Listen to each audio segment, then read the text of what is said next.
Yeah, so good afternoon, everyone. This side Mahak from Motadata. So I am here into the Mahak, pre-sales part. Am I audible? Frankie, am I audible? yes, Yes, yes, yes, yes, yes. yes. Okay. So, Oke, thank you, so Mahak.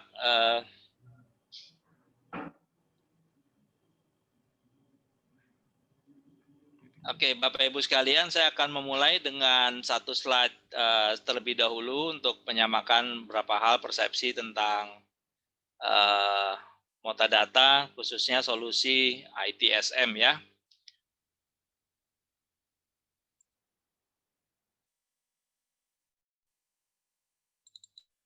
Oke, sudah bisa lihat layar saya ya. Jadi why metadata ITSM can help you ya. Jadi metadata ini nanti details Mr. Mahak akan jelasin siapa metadata. Nah, jadi metadata ini mempunyai produk, yang salah satu produk yang menurut kami cukup menjanjikan dan baik ya untuk Indonesia saat ini karena kita bicara bagaimana kita meningkatkan service level ya ataupun layanan kita yang semakin baik dengan menggunakan teknologi IT ya. Nah, salah satunya kita menggunakan pendekatan yang disebut dengan IT Service Management. Nah, secara detail saya tidak akan jelaskan mengenai IT Service Management karena itu bisa satu hari sesi lagi sendiri ya. Jadi kalau mau training ITSM ya silakan. Tapi yang saya mau cerita adalah ITSM ini memang sekarang sudah banyak digunakan di perusahaan-perusahaan Indonesia khususnya dan juga bukan hanya perusahaan tapi juga ke sampai ke instansi ya, ke kementerian bahkan. Jadi kementerian lembaga saat ini mereka juga telah menggunakan ITSM.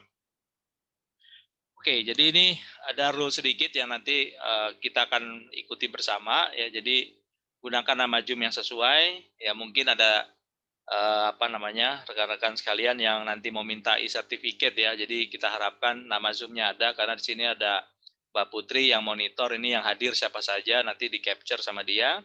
Kemudian tetap mute mikrofon mungkin kalau nanti kami lagi presentasi, tapi nanti setelah selesai kita diskusi silakan nanti kita bisa berdiskusi.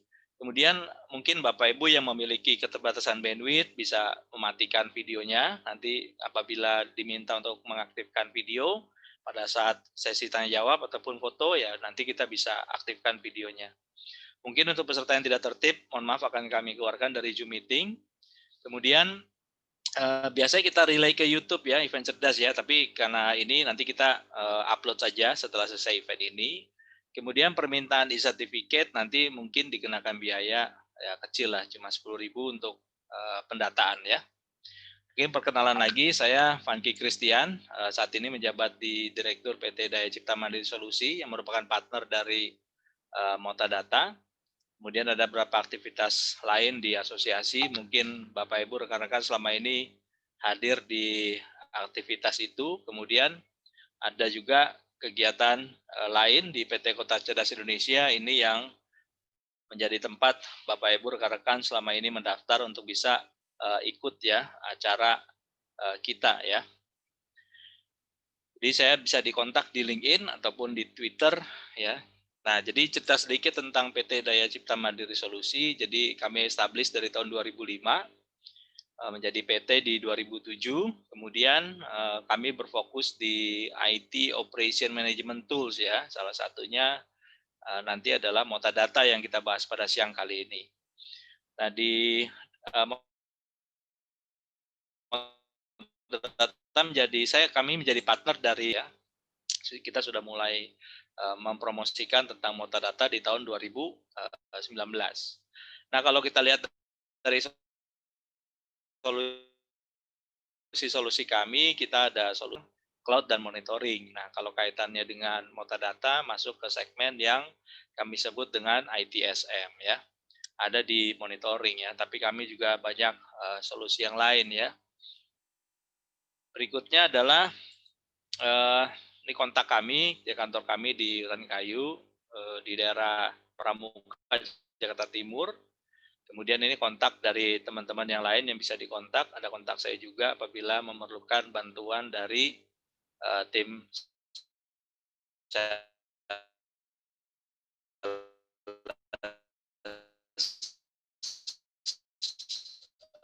kami ya. Jadi IT Service Desk ya, atau pusat layanan IT ya. Nah, jadi pusat layanan IT atau help desk ya biasa kita kenal itu merupakan meja layanan atau pusat layanan untuk teknologi informasi. Nah, permintaan layanan ini biasa disebut dengan request ya atau permintaan. Ya request lah kalau biasa tools kita nanti toolsnya di Motadata mungkin disebutnya sebagai tiket atau request. Nah, disebut juga tools yang lain menyebutnya sebagai manajemen tiket atau tiket manajemen sistem ya. Jadi Bapak Ibu rekan-rekan mungkin ketemu ada istilahnya helpdesk system, ada istilahnya request management system, ada istilahnya ticket management system. Itu adalah tools yang sama sebetulnya. Nah, kalau kita bicara standar internasional untuk IT Service Desk ini adalah ITIL ya, Information Technology Infrastructure Library. Dan banyak perusahaan memang sudah comply ya dengan standar ini. Ya itulah sebabnya kita pada saat mengimplementasi tools yang memang sudah comply ke standar ini, otomatis kita telah mengikuti standar global. Ya, jadi dalam banyak perusahaan, kementerian lembaga, mereka mengimplementasi IT Service Desk, Help Desk System, Ticket Management System, mereka berdasarkan global standard yang namanya ITIL ini.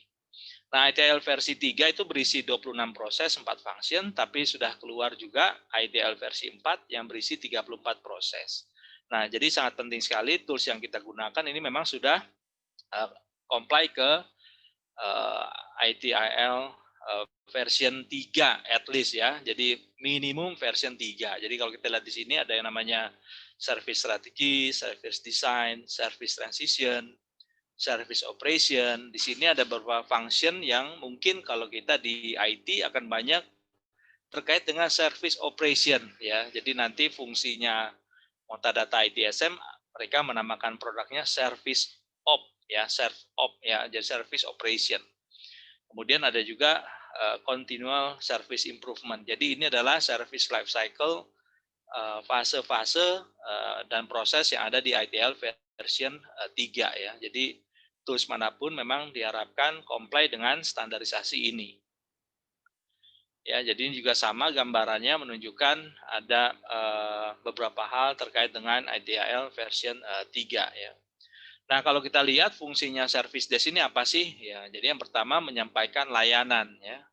Fungsinya bukan hanya untuk IT related ini yang tadi saya bilang, karena bisa juga untuk berbagai layanan lain. Jadi kami mengimplementasi ITSM ini mulai kalau untuk kementerian lembaga atau perusahaan sampai ke minta booking mobil. Jadi mereka kalau mau pakai aset perusahaan, mereka melakukan booking dulu gitu ya. Mereka booking mobil dulu ini melalui sistem ya. Kemudian ada juga meminta cuti. Jadi kalau meminta cuti ini masuk ke fungsi SR ya. Jadi meminta cuti. Atau ada juga proses karyawan baru. Jadi karyawan baru biasanya ada proses mereka harus menguasai atau mempelajari banyak hal atau mengetahui banyak hal, ini yang namanya onboarding ya. Jadi proses karyawan baru. Termasuk juga proses vendor atau supplier baru ya. Jadi ini juga bisa digunakan.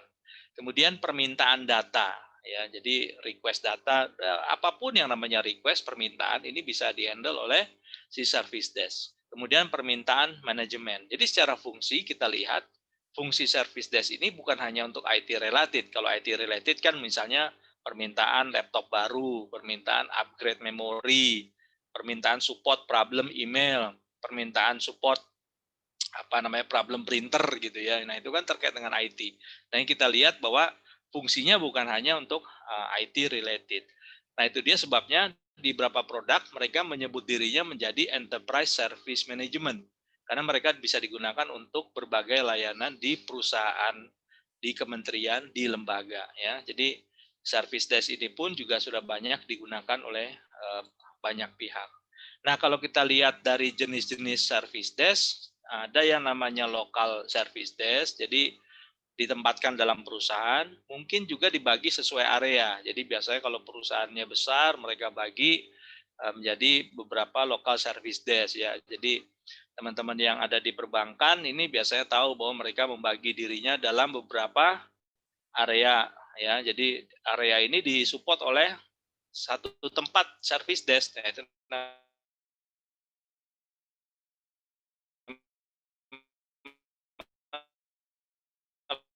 local service desk. Nah, tapi ada juga yang namanya user di cabang manapun, semuanya request-nya ke satu titik, ya, itu namanya centralized service desk. Nah, ada juga yang namanya virtual service desk, jadi online ini ya, jadi meskipun mungkin saya tempatnya terdistribusi, nah, tapi mereka kontaknya ke satu gitu ya, jadi ini namanya virtual service desk. Nah, tapi ada juga yang follow the sun, jadi kalau kita ada di beberapa negara, mungkin ada juga service desk-nya ini ada di beberapa tempat gitu ya untuk bisa mensupport berbagai customer. Ya, jadi ini adalah gambaran kurang lebih jenis-jenis service desk. Nah, buat apa sih perusahaan punya helpdesk atau service desk? Nah, yang sekarang ini kebetulan kalau pengalaman saya sendiri mengimplementasi helpdesk ini dari tahun 2001 ya di perbankan. Jadi umumnya service desk sekarang ini sudah web based. Jadi kalau dulu mungkin pakai desktop based gitu ya. Kalau sekarang sudah web based. Artinya mereka bisa akses dari manapun menggunakan web browser online ya.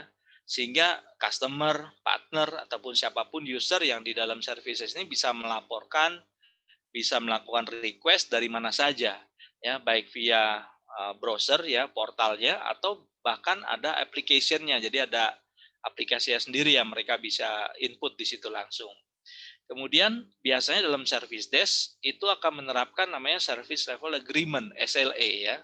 Ini standar lama waktu penyelesaian ya atas masalah atau layanan yang diminta. Ya, jadi ini adalah penting dalam service desk itu harus punya namanya service level agreement. Nah, jadi kita bisa define di situ di dalam sistem mengenai service level agreement ini. Berikutnya adalah service desk juga akan melibatkan workflow ya. Jadi ada sebetulnya workflow, ada urutan-urutan yang kita tentukan, kemudian ada otomatisasi ya untuk tugas-tugas yang berulang atau repetitive task. Jadi di dalam service desk pun juga ada proses otomatisasi. Contoh misalnya permintaan reset password, itu kan paling sering orang lupa passwordnya ya. Jadi ini kan namanya permintaan yang berulang-ulang ya, repetitive task. Kemudian yang berikutnya adalah ini yang sangat penting sebetulnya. Jadi service desk itu penting untuk pengumpulan data untuk reporting. Ya, jadi kami pernah ada pengalaman pasang helpdesk sistem ITSM ya, terus untuk law firm. Jadi law firm ini punya sekitar seratusan lawyer. Nah, seratusan lawyer ini problemnya harus disupport hanya oleh 2 orang IT ya. Jadi pada waktu dia cerita ke kami bilang, "Pak, pasang saja aplikasi helpdesk." Ya, kenapa? Karena dengan aplikasi helpdesk bisa dideteksi lawyer mana saja sih yang sering bermasalah, apa saja masalah yang mereka hadapi, apakah masalahnya itu saja, ya, karena kenyataannya setelah diimplementasi barulah kelihatan bahwa memang kebanyakan masalah dari para lawyer yang selalu mensubmit problemnya ini, masalahnya umumnya adalah masalah-masalah yang sama. Ya, jadi misalnya mereka menginstall aplikasi, kemudian kena virus lah. Jadi pengumpulan data ini sangat penting untuk reporting dan meningkatkan ya kualitas. Jadi bisa bayangkan dengan hanya menggunakan 2 orang, mereka dapetin data ini, mereka bisa memprioritaskan mana yang menjadi concern utama mereka. Nah, jadi ada istilahnya service desk. Tadi saya udah bicara banyak, ada service desk, ada istilahnya helpdesk. Nah, kalau helpdesk ini umumnya membantu user fokusnya. Jadi mungkin lingkupnya di IT saja. Ya, biasanya ini terkait dengan permasalahan. Jadi ada insiden, ada problem, ada tiket ya. Nah, kalau helpdesk umumnya tidak mementingkan customer experience. Tapi kalau service desk ini lebih dari sekedar helpdesk ya. Fokusnya pada layanan ya, pada siklus layanan, di mana termasuk dalam hal ini adalah penanganan masalah dan permintaan layanan ya. Jadi tadi Bapak Ibu rekan-rekan mungkin ada yang telah menggunakan layanan dari provider misalnya ya. Kalau nelpon gitu kan, mereka menjatidirikan ada yang namanya helpdesk.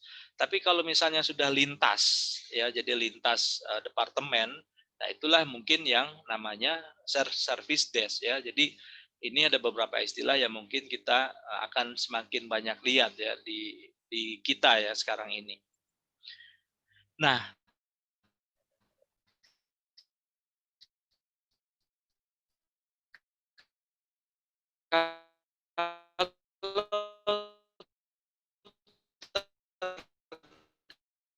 terkait dengan IT service management dan yang sering itu dikategorikan. Jadi ini masuknya ke problem management. Kemudian apabila terjadi ada perubahan dengan konfigurasi, dengan support ke user dan lain sebagainya, mereka perlu melakukan apa yang disebut dengan change management ya. Jadi ini masuk ke namanya modulnya, submodulnya change management.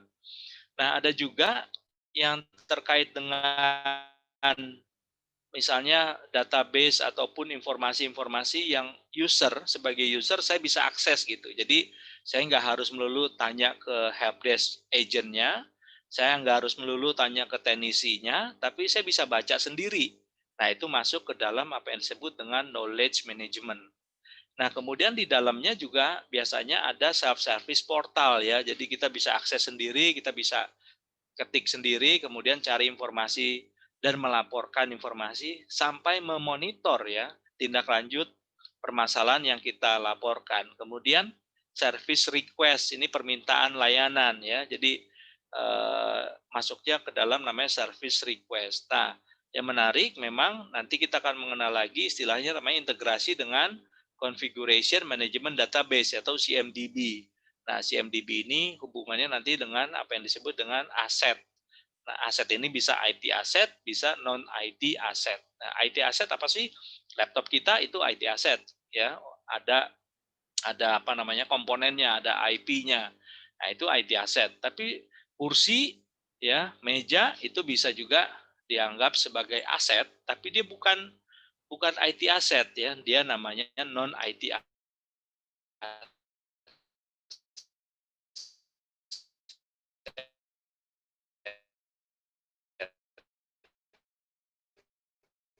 Nah, ini adalah masuk ke dalam configuration.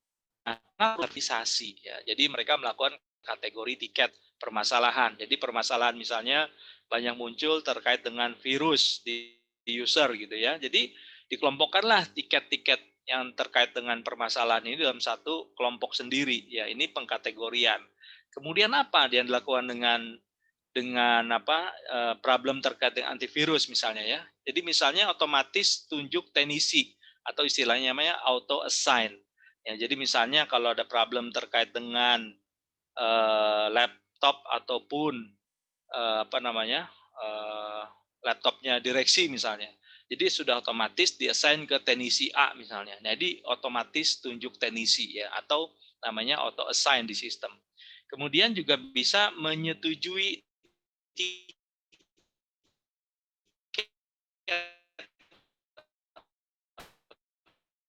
approval ya. Jadi user kadang-kadang ada helpdesk agent ataupun teknisi yang menangani ya. Tapi sebenarnya bisa dilakukan screening dulu di awal. Jadi misalnya manajernya, supervisornya menyetujui dulu apakah tiketnya ini bisa di-approve apa enggak. Nah, kemampuan approval ini juga yang digunakan untuk proses workflow ya. Kita akan lihat di dalam itu. Kemudian berikutnya adalah notifikasi. Jadi saya sebagai user bisa tahu statusnya tiket saya sampai mana gitu ya. Jadi Bapak Ibu rekan-rekan perhatikan kalau sekarang telepon ke provider, ke bank, kemana, Anda berhak bertanya nomor tiket Anda berapa. Karena sebetulnya kita nggak dapat notifnya kan, tapi kalau kita dapat nomor tiketnya, kita bisa memfollow up lagi berdasarkan nomor tiket. Kenapa bisa begitu? Karena nomor tiket ini dikeluarkan otomatis oleh sistem. Sistemnya sudah pasti sistem ITSM ya, service desk ini pasti. Kemudian yang terakhir adalah tutup tiket atau closing ya. Nah, dalam banyak hal sebetulnya user bisa menyelesaikan masalahnya sendiri ya. Jadi mereka bisa membaca permasalahannya, simptomnya dan bagaimana menyelesaikannya. Nah, itulah gunanya kita menggunakan namanya knowledge management ya. Jadi kita taruh datanya ada di knowledge portal, jadi mereka bisa lihat sendiri ya. Kemudian tentu yang penting adalah penyelesaian sesuai dengan SLA yang kita tentukan. Jadi itu yang sangat penting.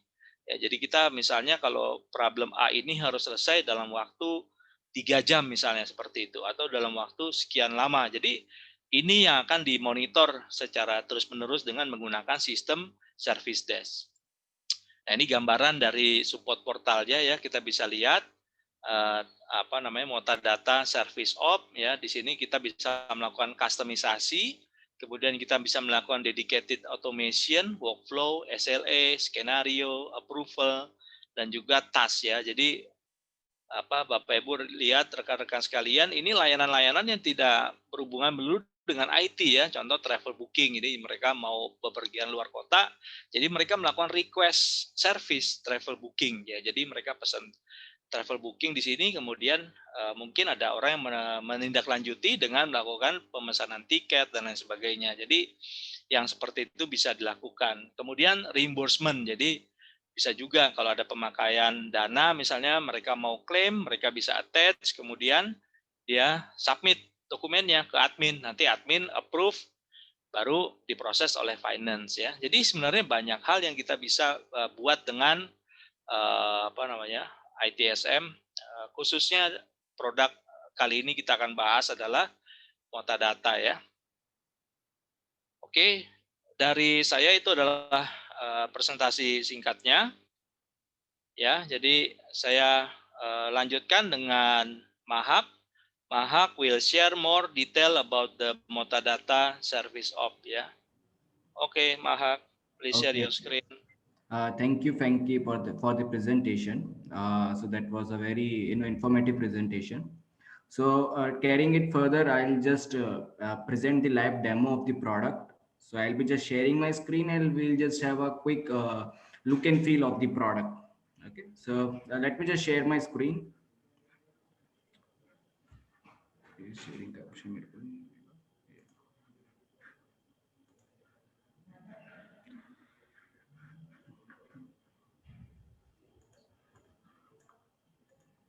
Okay. I hope my screen is visible to you all. Yes. Okay. Okay. So, so first of all, when I talk about the ITSM product, so there are two participants of the product. The first one are the requesters, and another one are the technicians. Okay. So the requesters are the one who will going to raise a ticket from the support portal. They can request for certain services. They can access the knowledge base articles, and technicians are the one who will going to manage the tickets being raised by the requesters. And since we have these two major modules in the ITSMs, that is the ticketing system, service desk, and the asset management. So technicians can also manage the complete inventory of their organization. So what I'll do is I'll just take you through both of the site portal. So first of all, we'll go to the requester site portal. Okay. So as soon as that requester logins into the tool, so this is the interface they're going to see. Okay. Now, as you can see that we have made it very user friendly when I talk about, because requesters are the non-technical guys, so it should be easier for them to raise any kind sort of tickets. Okay, so they can just go and click on this create incident, and this type of form will appear where they can just define their issues, like what is the subject, what is the description, then and if the best part here is if I want to create any custom fields here, that we can do it from the admin panel. So fields are quite customizable, so we can add or remove certain fields. Okay. There is also this attach files option. So in this attach files, the requesters can link certain files with the ticket they are raising. There is also this functionality called link asset. So in the link asset, so basically, and anything, guy. So in this link asset, basically, since we have this asset management at the same platform, so once assets has been discovered, they can be assigned to the end users, which end user can link them while raising a ticket. So let's suppose as an end user, I am having issue with my laptop. So I'll just link this asset with the ticket I am raising. So the technician will have an idea which asset is having the issue. So they can just go and click on this asset and will check the complete configuration of the asset. like what is the hardware and the software details of this particular machine and other details, and who are the users. So every details regarding that asset can be viewed by the technician. Okay, so this is how the tickets will be raised. Now, requesters can basically track the status of the tickets they have raised in the past. So if I have raised any ticket, what is the current status? And if I want to put any comment to the technician, I can just put it from the portal itself. Okay. So this is how the tracking will be done by the requesters. Now there is also this service catalog. So requesters can both raise both incident tickets as well as the request tickets. So incident is where this subject is not predefined. It is any kind of a sudden incident with any of the maybe assets, we can say, or any IT related assets. But in the service catalog, the services are predefined, which every or department of the organization has to offer. So when I talk about IT department, there can be services like asset acquisition, license acquisition, website access. Now here we can create multiple catalogs. Multiple catalogs can be created, and for each catalog, we can have this custom fields that we can create. So as you can see here, these are the certain custom fields which I have created for each of the service catalog. Uh, so as you can see, the fields are asset specification required, OS required. So this is the request information which technician is seeking from the requester once they require any service. So for asset acquisition, I have created these fields. Now further services, let's suppose if any employee wants the VM access or the license, software license, then they have to fill this information like what is the software name, from which date to which date you require the license, reason. So these are the custom fields which we have created from the admin panel. Okay. And now the not only related to IT services can relate it to be admin as well. So if any employee wants to travel, and so for that the technician or the admin has created fields like from which city to which city you are traveling, the date of traveling. Okay, the preferable area. So once requester fill all these details, they can basically submit the request, and that will be assigned to the respective technician or the administrator working on this particular request ticket. Okay, so as you can see that multiple catalogs are there that can be defined, and each catalog is customizable. We can upload n number of catalog services in the catalog that we want. Okay, now there is also this access for the knowledge base articles for the end users. So if the technicians can create articles and FAQs and can upload it in the system, which end users will also see as a suggestions when they are raising any kind of ticket. So, and in the on the basis of the keyword, it will show the suggestions to the requester and will guide them if already the solution is there in the knowledge base or not. So if the solution is already there, then the requesters can access that KB article or the FAQ, and they might not raise an unnecessary ticket in that case. Okay. So these KB articles are also accessible. Now, so this is all about the requester side portal. When I jump onto the technician side portal, so as soon as the technician login, first of all, this is the dashboard interface they're going to see. Now here they can have the quick glimpse of the complete tool, like what is the activity going over the tool. Here at the top, there are certain quick KPIs, like how many are the overdue tickets, how many are open, how many are of them are unassigned, and so on. Below that, we can create widgets like request by status wise, how many are in open stage, in progress, pending. And when I click on them, I'll be redirected to those particular tickets. So these are all the open tickets in my system right now. Okay. Each technician will have their own dedicated dashboards where they can see like what are my open requests, what are my pending tasks, okay, what my pending approvals. So each technician will see their task. Okay, below that we have this dashboard for the asset management. How many assets are there, hardware assets, how many of them are by vendor wise. So this type of widgets can be created, the location wise distribution of the assets, status wise.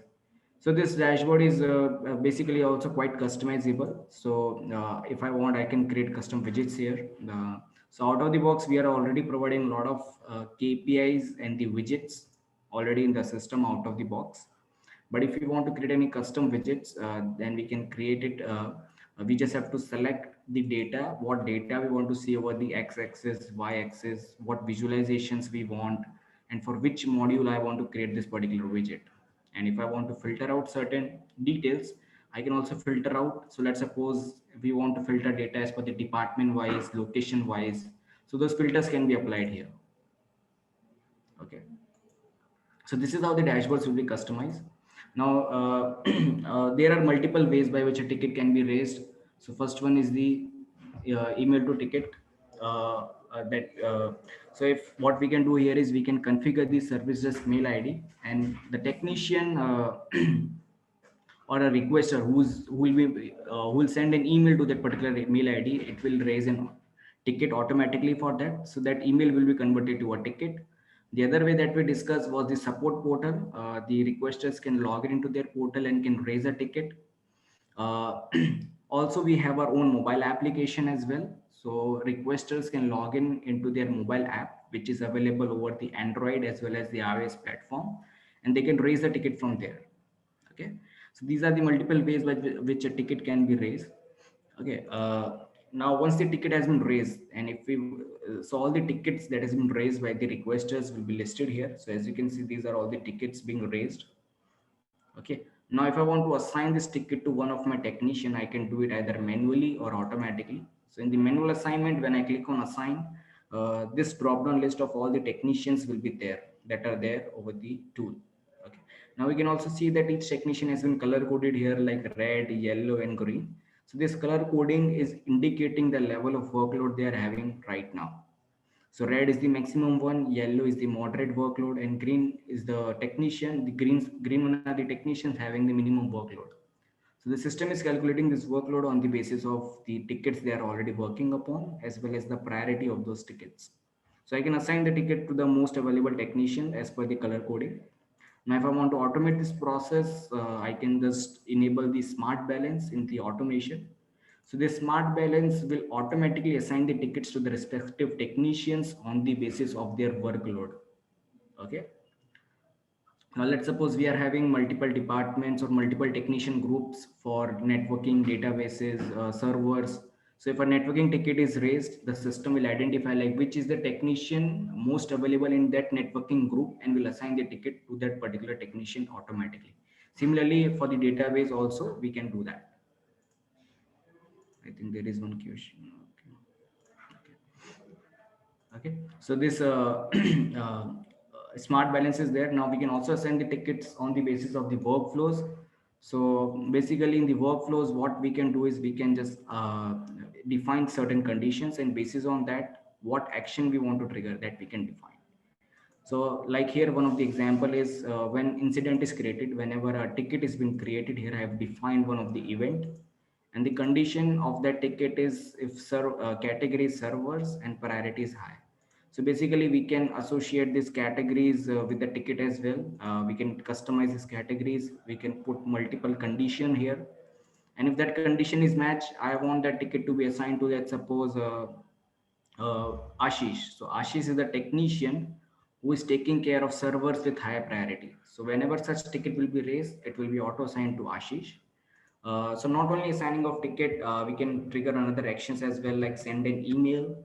So I want to inform Ashish manager that a ticket has been assigned to him. So what I can do is I can just put in another action like send an email, where what data we want to send over the email, that we can totally customize. Okay, so it will fetch those data from the ticket and will send it over the email. Okay, so as you can see that these workflows can be created for each and every module, that is request, problem, change, release, asset. So in Data, we are having basically all these modules available, request, problem, change, release. And these are the modules as per the ITIL compliant we have made it. We are also a ping verified solution for 6 of our processes. Soon we'll be ping verifying our another 4 more process, and in total Data will be about ping verified for 10 processes. So we are following ITIL guidelines for all of the modules that we have incorporated in the solution. Okay. So this is about the workflows part. Now, if I want to also define the SLAs. So SLAs is where in how much time a ticket should be responded and resolved. So similarly in the SLAs, we'll be defining certain conditions. like if the ticket category is hardware and the priority is high, in that case the response time of the ticket should be 1 hour. Okay, and if ticket is not responding in 1 hour, then we want to send an escalation email. So basically in this SLA we can define escalations, and in those escalations we can define multiple actions. So as you can see that there are a lot of actions that we can perform as an escalations. Okay, similarly we will be defining the resolution time here. So in the resolution time, if it is getting breached, then after what time what actions we want, so those actions can be defined. So here we want to assign this ticket to some senior technician, as well as we want to change its priority to urgent. So whenever resolve resolution time is breached, it will perform these two actions. So multiple escalations can be defined in the system on the basis of the response and the resolution time. And for what tickets, what SLAs we want to configure, that is totally customizable, and we can create n number of custom SLAs. Okay. So this is about the SLAs part here. Now I'll take you inside one of the ticket, how it looks like and what are the functionalities which we can perform. So first of all, this is the global search bar we are having. So here we can just filter out tickets of our interest. So I want to see, let's suppose the tickets having the low priority, then its status is in open stage. So all those the tickets matching those conditions will be reflected over the screen. Okay. We can also do the keyword search here. So I want to search for the tickets having the keyword printer. So all those tickets having that particular keyword will be listed here. So when I go inside any of the ticket, so I can see all this information as a technician, like what is the current status of this ticket, what is the urgency, priority, which technician is working on this ticket, the technician group associated. Okay, what is the work done on this ticket so far? So all the activity will be recorded here. We can also check the audit trail in this ticket. So which technician has done what changes over this ticket. So every audit trail will be recorded here. Okay, then there is also this relationship tab here. So let me just explain you with this particular example only. So here one ticket has been raised like printer is not working, and generally printer is common for a department. So if printer stops working, that every user of the department will start raising a ticket that printer is not working. So in that case, what technician can do is they can just relate the similar type of issues. Okay, so I can go to the add relation and can relate the tickets which are of similar type. So I've already related these two tickets, printer not working and I am not able to take out print from printer. So the technician will have an idea, like when I work and close this ticket can also be resolved. Okay, so this relationship we can build among the tickets. Then there is also this relationship that we can relate tickets with problem, change, asset, all the other modules as well. Now this is the best part here, that all the modules are tightly integrated and there is a tighter correlation among the modules. So if the technician identifies that a problem ticket needs to be created, so what they can do is they can just create a problem ticket and can link it with this incident ticket. So they will have an idea that this is the problem ticket associated with this particular incident ticket. Okay, so when I go to this problem ticket, I can check the complete problem and we can have the root cause analysis. So let's suppose in the root cause analysis it has been identified that cartridge is damaged. Okay, so for changing that particular cartridge, what we can do is we can just create another change ticket. Okay, so change management is also as a part is also the part of the system. So change management is basically for implementing any change as per the ideal standards.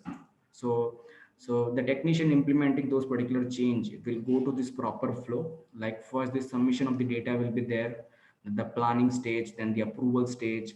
So the technician following this particular change process, the chances of error becomes very negligible, because we are following this ITL guidelines to implement any change. So to implement this change of this cartridge, we can follow this process and that change will be linked with this particular incident ticket. So we will have an idea like for by doing this particular change, the incident ticket was closed. Okay, similarly if I want to relate the asset, I can also relate the asset here. So if that asset is already discovered in the motor data, we can just relate that asset. So we will have an idea, okay, this was the exact printer which was having the faulty. Okay. So all the other information inside the ticket, like the category, department, location, will be associated with the tickets. If I want to create any custom fields here, that custom fields can be created from the admin panel so that we can put here. Okay. Similarly, so like we discussed, this all this problem change or the release management modules will be there that we can create and can work on those particular types sort of tickets. Okay. Now we can also have this approval workflows defined in the system. So approval workflows is where if certain tickets are critical and that requires approval, so that we can define the categories like which tickets are critical for us and who will be the approver in that case. So until and unless the technician takes approval from these all person, the ticket will not be closed. So we can also define the hierarchy approvals in the system. Okay, so where ticket will automatically send for the approval by the system. We don't have to manually ask for the approval. Okay. So yeah, so this was about the approval workflows. Now, whatever fields that we have seen is quite customizable. We can create custom forms, we can create custom status, custom categories. And as you can see over the screen, it's quite user friendly. So everything is just drag and drop method where what fields we want to customize, we can just select this particular type of fields, what fields we want, whether it is mandatory or not, or whether we want to show it on the requester form or not. So this is how every fields can be customized. Okay. If I want to create custom rules in the system, that is also possible. We can like what is the resolve rules. These are the tasks where the technician should perform in order to close a ticket. Like solution is mandatory, approval is mandatory. So until and unless the technician perform all this task, ticket can't be closed. Okay. So similarly, all these things and the customization, as you can see, over the admin panel can be performed for all the other modules like the problem, change, release. All these modules can be customizable. Okay. So this is about the service desk part. Now, while since we have these two major components in the system, the service desk and the asset management. So now I'll take you to the asset management part where in this asset management, basically we can add two type of assets, IT and non-IT both can be added. Now, IT can be added by either through agent discovery or the agentless discovery. Okay, so once we do that discovery, so this is one of the assets that we have added here. Okay, through agent. So agent will fetch all this information, like what is the hardware details of this machine. Okay, so what is the OS details? Like currently, it is having Windows 10 Pro. This is the product key. This is the license key. So all this detail is fetched automatically by the system. Okay, whether we do agent or agentless discovery, this information will be fetched. The BIOS information, the RAM details, like what is the RAM size, the serial number, okay, the processor details. So all these details regarding the hardware, whether it is network adapter or any other peripherals associated with the machine, either the monitor or the keyboard, all this detail is fetched by the system automatically. And what are the software installed in this particular machine? So these are all the software installed in those machines. What is the version? What is the install date? The path? All this information is fetched. Who are the users using this machine? Okay, we can also have this relationship among the assets, like how the assets are connected among themselves. So if we will have an idea, if any assets goes down, what other machines can be impacted. So these relationships can be built here in the metadata. Okay. Then also there is a linked event. So linked events is where we can see like what are the past tickets that were raised uh, for this machine. So since the asset users can link their asset while raising a ticket. So when I go to that asset, I will see, okay, these are all the tickets raised in the past for this machine. If any changes were implemented, so these all the changes were implemented, like hard disk was changed for this machine. Then we also provide other add-on modules like contract and the purchase order management as a part of the asset management. So we can also link and relate the contracts. Okay. So like, let's suppose this is one of the maintenance contract running for this particular asset. Okay. So where in the contract, we can see the contract start date, end date, and we can have the reminders whenever the contracts are about to expire. All the assets falling under this contract will be listed here. Okay. All the renewals. So these contracts can also be managed and that can be linked with the asset.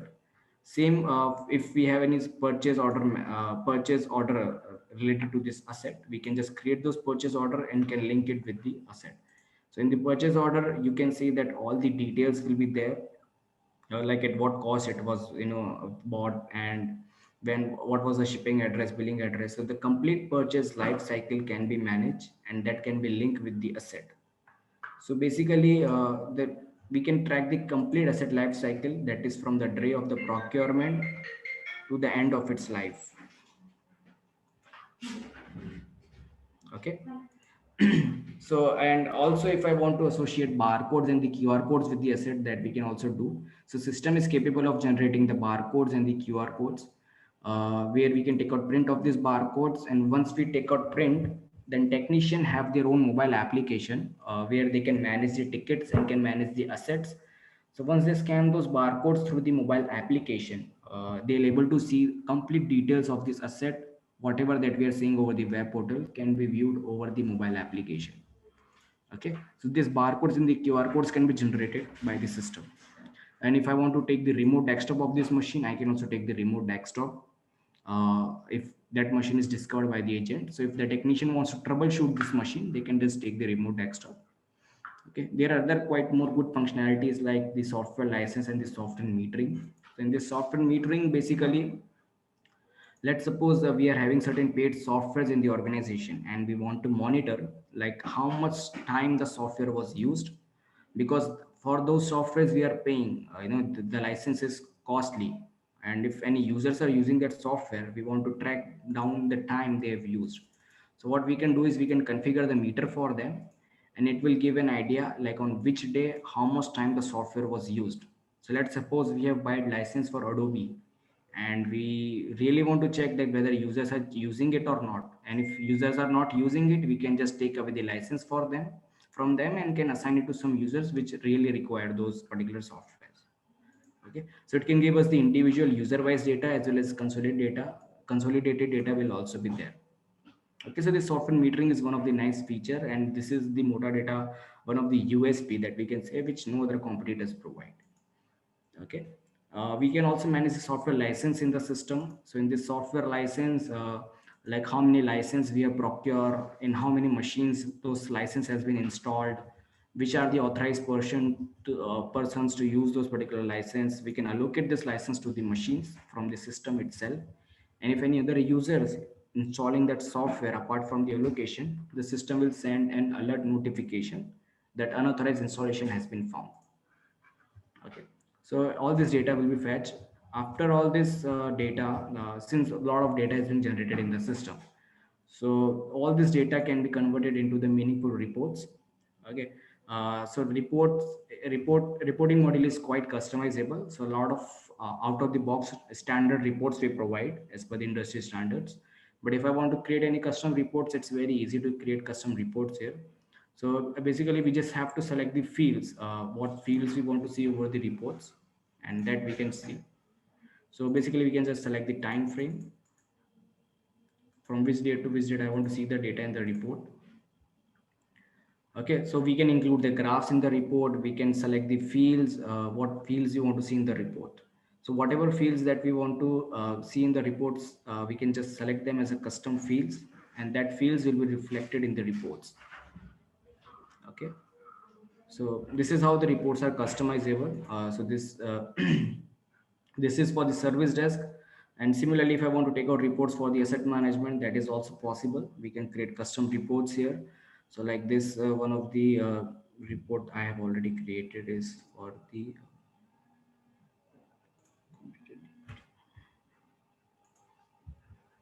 okay. So what data we want to see over the reports, we can select them. We can always select the custom fields. So when I go to the custom column here, you can see that all the fields, whether it is related to OS, BIOS, RAM, we can select them as a custom field, and that can be taken out in the form of the reports. We can also schedule the reports, where we don't have to go manually every time to the report module to take out to export the report.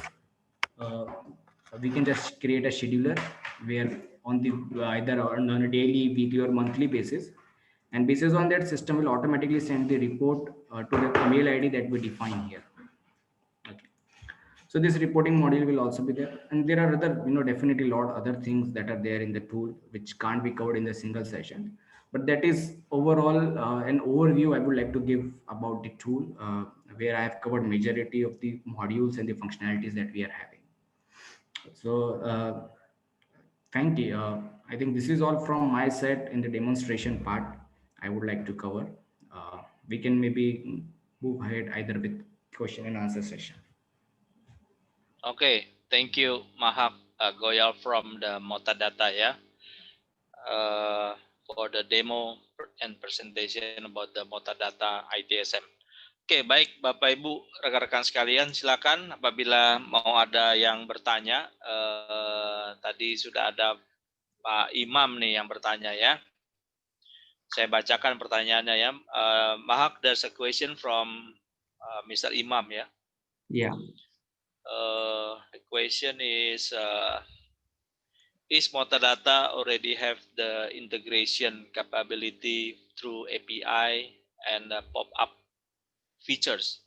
I think because Pak Ridwan previously using another service desk ya. In this case is Zendesk ya. Ya, correct ya Pak Imam. Definitely. So we Motadata is having the capabilities to integrate with any third-party systems. So we have our open APIs available, which third-party systems can consume, as well as we also have this plugin-driven architecture. So this is one of the USP of the Motadata, which I was about to highlight. So through this plugin-driven architecture, we can consume the APIs of any third-party applications and create a plugin. So that plugin is like an application. So once we create that plugin, an easy integration can be done with any third-party systems. Can you show it on the where's the API in the Motadata? The So setting. API is basically it's a backend part that APIs will be provided through a documentation. Okay, so those APIs will be consumed by any third party. So it is not over at the front end level we can see those APIs, but I can show you this integration section as you can see over the panel. So where if I want to integrate any third party applications, I can just create a plugin for them and can upload it in the system. So that from where we can just integrate any third party system. But API is something which is the backend thing. Okay, so like out of the box, there is integration with Jira, there is integration with NMS systems. So a lot of integrations are out of the box available, but on the requirement basis, we can always create a custom plugin and that can be integrated. Okay. Pak Imam, can you share more detail? What is the integration that you expected from the Motadata, Pak Imam? Because I am provider of call center IPPBX. This Motadata is actually is kind of similar thing that almost call center need. So if my agent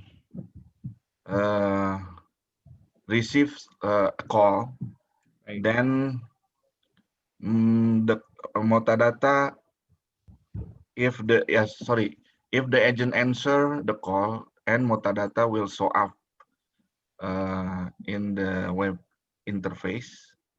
So our agent not supposed to open it manually. Definitely. Like so integrations with call center solution is a pop-up, right? Pop-up, yeah.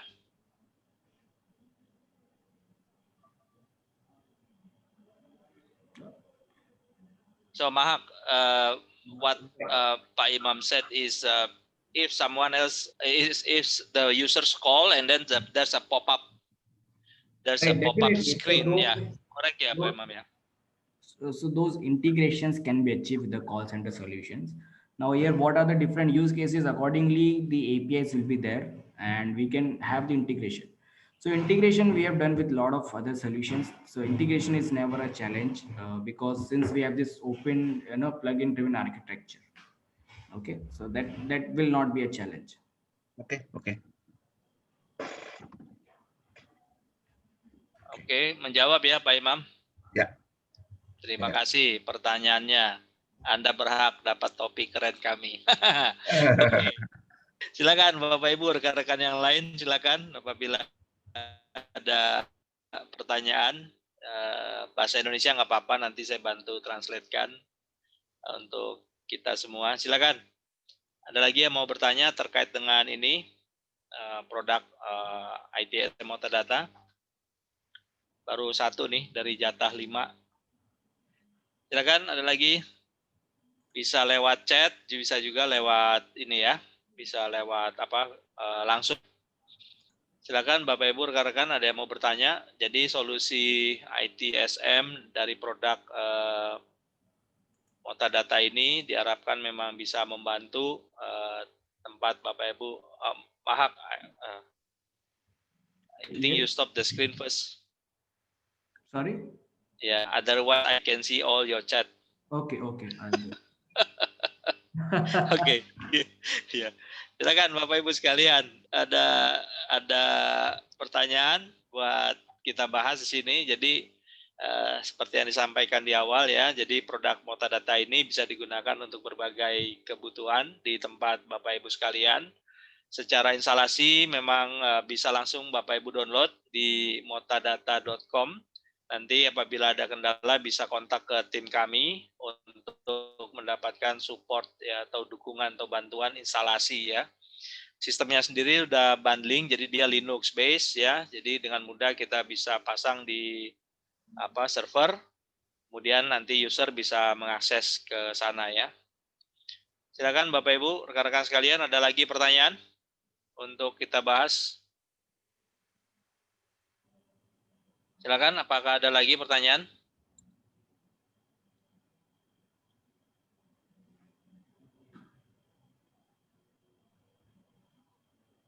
Bagaimana? Ada yang mau bertanya?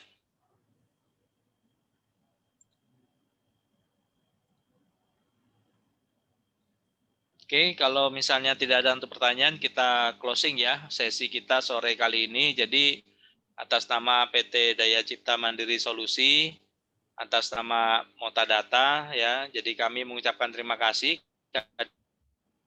dan Bapak Ibu rekan-rekan sekalian.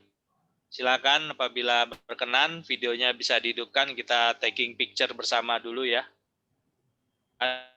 Videonya dihidupkan, kita taking picture keluar. Oh Putri, tolong di capture kita ya, bersama. Bapak Ibu silakan hidupkan videonya. Ya, di capture ya. Jadi kita akan closing ya. Terima kasih Bapak Ibu rekan-rekan ya. Nanti kita undang lagi di acara berikutnya. Tetap monitor di portal kami eventcerdas.com dan bisa lihat berbagai kegiatan kami yang lain ya. Besok juga ada lagi, tanggal 22 juga ada lagi ya. Jadi 1 minggu bisa ada beberapa aktivitas ya. Mudah-mudahan kegiatan-kegiatan kita ini bermanfaat untuk Bapak Ibu rekan-rekan sekalian.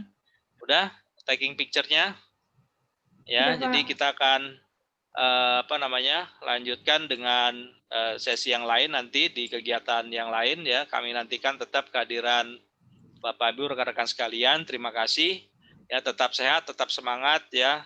Thank you for Mr. Mahak Goyal from Metadata. Thank you for your time, for your sharing ya, bermanfaat untuk kita semua ya. Terima kasih Pak Imam, Pak Sugianto nih, Bu Stefani yang kelihatan wajah-wajahnya aja ya.